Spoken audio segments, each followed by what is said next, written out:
బహిరంగ రాకడకు సూచనలు తెలిపారు యేసు ప్రభువారు. ఈ సూచనలు మత్తయి సువార్త 24వ అధ్యాయంలో, మార్కు సువార్త 13వ అధ్యాయంలో, లూకా సువార్త 21వ అధ్యాయాలలో చూడవచ్చు. బహిరంగ రాకడకు ముందు అంటే 7 సంవత్సరాల ముందుగా వచ్చు రహస్య రాకడకు ప్రత్యేకంగా సూచనలుగా చెప్పబడకపోయినా ఈ అధ్యాయాలలోనే అంతర్లీనంగా కొన్ని కనిపిస్తాయి. అట్లాగే ప్రకటన గ్రంథము 6వ అధ్యాయం నుండి 19వ అధ్యాయములో వ్రాయబడిన శ్రమల కాలాన్ని బట్టి కూడా గుర్తించవచ్చు. అపోస్తలులు కూడా కొన్నింటిని తెలియచేశారు. యేసు ప్రభు వారి రహస్య రాకడను ర్యాప్చర్ అని, సంఘం ఎత్తబడుట అని, క్రీస్తు రాకడ ధ్వని అని చెప్పవచ్చు.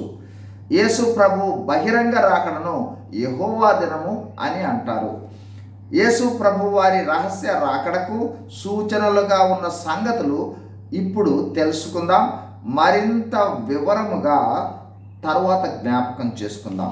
మొదటిదిగా దేవుని రాజ్య సువార్త సకల జనులకు సాక్షార్థంగా లోకమంతటా ప్రకటించబడాలి. రెండవదిగా ఇశ్రాయేలీయులు 100% అంటే అందరూ తిరిగి వారి స్వదేశమునకు వచ్చేసేయాలి. చాలామంది వచ్చేశారు. మూడవది, యెరూషలేములో దేవాలయ నిర్మాణం జరగాలి. ఇప్పుడు దేవాలయం లేదు. 4, అంత్యక్రీస్తు రాజ్య స్థాపన జరగాలి. ప్రపంచమంతా ఏక త్రాటిపై క్రీస్తు విరోధి పాలన ప్రారంభం కావాలి. 5, మానవ స్వభావములో అనేకమైన మార్పులు చోటు చేసుకుంటాయి. 6వది, నోవాహు పోలిన దినాలు వస్తాయి. ఈ అంశాలు తర్వాత వీడియోలో మరింత వివరంగా తెలుసుకుందాం.